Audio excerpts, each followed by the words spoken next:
Welcome back, everyone. Sorry for the hiatus. I am back with another weekly crypto market update. A lot of people are very nervous as America continues to battle its inflation. There is peak fear once again, and this presents some potential good buying opportunities. A lot of people are putting their own hypothesis on what's going to happen to the market. I'm going to do mine. Just keep in mind, when I do the disclaimer video, there's one part that I really always want you to pay attention to, and that is forecasting. Forecasting is very, very difficult. And at moments like this, it is incredibly difficult. No one on earth actually really can predict the stock market in a week from now, 2 weeks from now, 3 weeks from now. It's very, very tough. Sometimes a bit easier, sometimes a bit trickier, sometimes it's a lot trickier, which is the scenario we're in right now. So again, I'm going to give my 2 cents on the market, but just be aware, guys, that not even economists, not even billion-dollar companies with all these, mathematical algorithms really know what's happening. This video is not financial, trading, or investment advice in any way, shape, or form. This is purely for entertainment and for educational purposes only. Always remember that forecasting in any sector is incredibly difficult, but the financial sector is by far and away the most difficult to forecast. My analysis is based off Gann and Wyckoff methodologies. If you're a fan of altcoin reviews in an honest format, then you've come to the right place, and every week I cover the market update. Lastly, it's not about being right or wrong that matters. It's about what you do when you're right or wrong that matters most. All right, let's get to today's crypto. So let's have a look at Bitcoin. Now, Bitcoin got enormous amount of support yesterday, and you can see, if you're familiar with my channel, you know how much I talk about Gann and Wyckoff methods, particularly Wyckoff, because they work really, really well in crypto where there's a lot of emotion. So again, let's have a look at this date, guys, 19th of September. 19th of September, look at that beautiful support coming into Bitcoin on the 19th of September. Look at that long tail it has, okay? So you can see all that selling came in. We were definitely going to test 17.5K, but support came into the market, and you're seeing enormous amount of volume coming into the market with crypto. Unfortunately, not a lot of volume came in on the 17th of September, so you can see that's right here. And that unfortunately started to mean that no demand came in for crypto, or Bitcoin, I should say, in this case. So that's what I mean. At the time, when there's weakness coming up on a chart, you don't know when the support is going to come in. You just know that you have to wait until the signs come in. That's the area that, as in retail investors, we have to trade in. We don't get to invest or trade in, predicting the exact bottom and top. Unfortunately, we don't. If you can do it, bravo, you might get lucky, but there's no method because we're not the whales. We don't know what the true good price of Bitcoin is. If there's a fancy piece of steak that you reckon is really juicy and you know the market price for it, and you can go into your grocery store and you know there's a special for it, you know if it's a good value or not just by looking at the special sticker. That's what it's like with crypto, but we don't know the special price, right? The whales do. We don't know that. We could have not known in January what the special price of Bitcoin was going to be. We didn't know. Maybe someone in January, would have said, hey, we're in January, we're about 40K-ish, between 35 and 40K-ish. 30K, what a great buy. What a fantastic buy. But we broke it. Again, you don't know what the attractive price of Bitcoin and Ethereum is, but you can look at a chart and do your best to say, okay, clearly whales have been accumulating in this range. So this most likely is where the whales are starting to love the price of Bitcoin. Right around that 25 to 17.5K is that particular good range, particularly between 17.5 and 21K. That is a really, really lovely spot where whales seem to be buying a lot of Bitcoin. Does that mean we're going to go lower? Potentially. But again, Bitcoin has enormous amount of support between that 19K, 18.5K, and 17.5K. And it's showing its support today on the 19th of September. What are the signs we're looking for now for strength? There's 2 signs of strength we're looking for. Either we're looking for a low volume selling day. So you can see we sort of had one here on the 3rd of September before we started to go up in price. Low selling red day closing mid on the bar means there's no supply, hence the demand for Bitcoin will go up. You can see it here again, okay? No supply, okay? No supply. Anytime these bars are below, but you can see no supply came in here before we came on the crash on the 19th of August. No system is perfect, but you can start to see that, okay, we don't have much demand coming in, and then we start to have no supply coming in. So we need demand to come in. If demand doesn't come in, you get these drop-offs. So right now, we had support come into the market. We need our sign of strength to continue to show that there's no supply of Bitcoin left. The whales love buying Bitcoin at around that 17.5 to 20K range, hence no supply. So Bitcoin will start creeping up in price. We have to wait for that signal, which could start coming in a couple days. Don't pay too much attention with the dates of the Federal Reserve announcing its interest rate hike, because most likely it already got priced in on the 19th of September. Hence, we had a lot of volatility on this day, but it closed up extremely strong and closed really well in the bar. Again, it's okay for Bitcoin to drop in price, but we want low selling volume days, meaning there's no supply. So just keep in mind that as we wait for the days to go and buy. ETH has finally started to crash. It's below its 50% at that 14.55 mark. I've been keeping an eye on Ethereum for a long time because everyone was expecting after the merger, it's going to go down in price. I said not always. Keep in mind the law of demand of supply. If there's no supply, it doesn't matter what's happening with the project, then the price will go up just because of, again, the law of demand of supply. But Bitcoin started to break, and hence Ethereum has broken now. And again, you can see no demand, right? No one supporting the price of Ethereum. You had a low volume up day, closing above its 50%, but don't ignore the fact that there's no volume supporting this thing, hence it goes down. It goes down in price in above average volume on the 18th of September, but again, on the 19th of September, you get a good support coming into Ethereum, supporting the price of Ethereum at around that 1350 mark. Now we have to wait for the strength signals to continue, right? We want low volume red selling days. If we are going to have a red day, we want it to be on low volume. It can sometimes be on high volume, but we need it to close very high up on the bar, very, very high up on the bar. So it opens very high and closes near the highs on high volume, meaning it got supported. Even though it came down on the day, even though it was a red day, it still got support.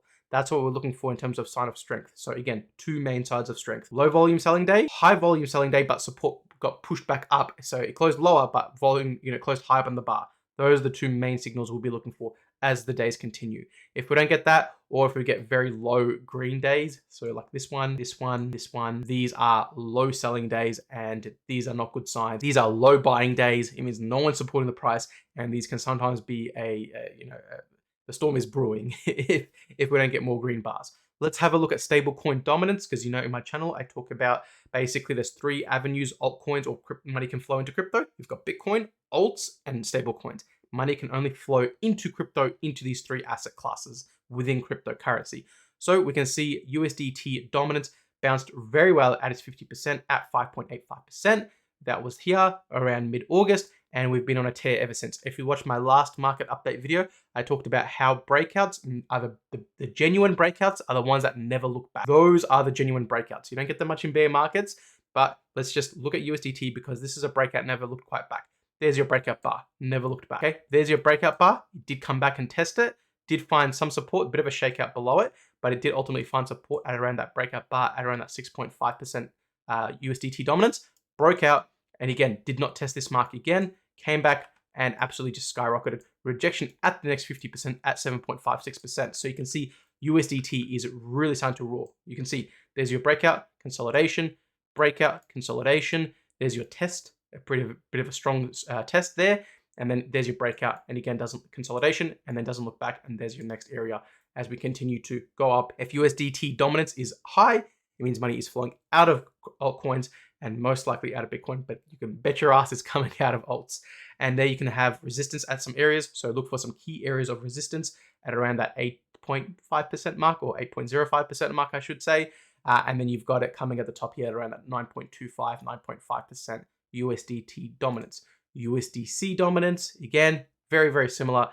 Some support coming at the 50% at 5.56 or 5.66. And you can see really battled that 50% quite strongly in about late August, broke down, immediately came back up with a breakout bar, and there's your 50% coming in support, 5.93%. You can see bouncing off it at the moment right there pretty beautifully as well. So not looking good for crypto at the moment, so we have to see how things play out, but I do expect stablecoin dominance to continue to rise. We'll just see if Bitcoin and Ethereum are heavily affected or if it's just the other alts that are in the bag. Let's have a look at total market cap 1. So you can see total market cap 1 came down, got support, as I mentioned, on the 19th of September. We'll see if it continues. What did I say about Bitcoin? What did I say about ETH? Just apply it to total market cap 1. Low red selling days, high red selling days, but closes up really strong on the bar. Those are your two signs of strength. Bad signs of strength: high selling red days, closing low on the bar, or up green days with low volume. So you can see here's one of them right here. So those are the Wyckoff signals you're looking for. Total market cap 2, and not as good as total market cap 1. There's your support coming in, rejected at the 50% at 563 billion. So you can see it rejected twice on that day, on the 17th and 18th of September. Total market cap 3, very similar. Didn't even really quite touch the 50%, as good as total market cap 2 on these days. So also looking extremely weak. BTC dominance continues its rise. There was your major support at 38.5%. And that really, really pushed the market, or that really pushed Bitcoin down to its knees at that point before an immediate breakout on the 9th of September. Look at that. And see, even though you can't see the volume, this is what I mean, a sign of strength. When you have a little bit of a red bar, see, look how tiny that little bar is.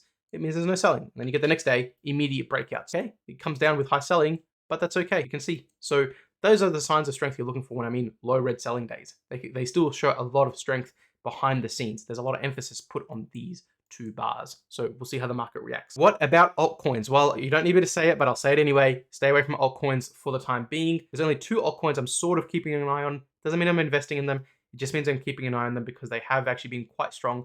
The first one is actually Atom. Atom has been doing a fantastic job of running out of the gate and not selling much. Now, we are getting a bit of a heavy selling day, but it has really pulled ahead quite well from its low that it put in on the 18th of June. Managed to go all the way, guys, from about $5.60 all the way to $14. So it's done a fantastic job of not breaking down. Guys, believe me, I can show you so many altcoins that are broken down and they're starting to test these low areas from mid-June, mid-July. Atom is still a very, very far away from testing those regions, and he still has multiple 50% finding support at it. So if there was a bull run or if crypto really got going, look for Atom to really pull ahead quicker than most because it's been such a strong horse during the down days. And you can see these were very heavy selling days, 17th and 18th of September. But look at Atom, below average volume, okay? So we just need these signs to continue because we are having a selling day. We'll see what it closes in the next 11 hours and 52 minutes. If we get below average volume, below this white line, okay, that means it's good, not much supply. So we'll see what happens. Again, I'm not saying buy, a very risky investment at this time. And I've really found myself being more risk adverse as these months continue to roll on because ETH and Bitcoin, I'm just ready to accumulate more of them, ready for the next bull run because I want as much of those two as I can get my hands on. Whereas alts, it's just very, very tough unless you're shorting the market, which again, for me, I'm just happy to, wait for a couple months, even a year, and get really a lot of Bitcoin and ETH. It's just a safer play and I'll make more money in the long run. That's my investment strategy at the moment. I know some people want more money in the short term, so they're happy to short the market, use leverage and things like that. But again, mathematically for me, it just makes more sense to play the long haul. I've got a job, I've got stable income. I don't need to go into heavily risky leveraging, shorting and all that sort of stuff. I just don't need it. I'm much more happier going along with Bitcoin. The next one is Chiliz. I made a video on this one. It did quite good. It did break down quite bad from the top that it put in, but it did get some very, very low selling days. Again, pay attention when I say low selling days. There's your low selling day on the 10th of September. Okay, I saw this and I'm like, wow, Chiliz actually looks really good because there's not much selling. But you can see it did go down, but not much further. There wasn't much selling. And you can see, look, low volume selling day, low volume selling day, low volume selling day, and closes high up on the bar. See? So this is one of those ones I was talking about. Selling day, but it closes mid on the bar, pretty high up on the bar on low volume. Means it got supported, but there wasn't much selling. Hence, you start to get a bit more price coming in now. Okay, now it's not much because it's moving on pretty high volume and you can see it's closing mid on the bar. So particularly on the 18th of September, you can see really a lot of buying because it's mid on the bar. So it's one of those risky plays. It could be a good one to short as well if you're, if you've got a really good strategy in place. But we'll have to see what happens to Chiliz. Again, it's just one that I'm looking at. It would be nice if we break this bar on the 25-cent mark and find support and then bounce off. But again, guys, it's a bear market. There's a lot of pain and you want to be very careful with a lot of it. Everything else is a no-go. Stay away. Altcoins are not investing. They're not hodling these coins forever. If you're still around during this bear market period, I hope you have learned that. I certainly have. But until then, everyone, I hope this video helped. I will try my best to do some altcoin recommendations when I see something happening. Most of the time it's just shorting and people do not appreciate when I call them out on their crypto. So I'm trying to keep it more positive and keep it to the longs because people don't really like to hear but their crypto is bad, even though most of them quite are bad. But that's going to do it for my venting. I hope this video helped. Again, guys, drop a comment, help the channel grow during these bearish periods, smash the subscribe button, hit the like, notification bell. But until then, everyone, I will catch you on the next video.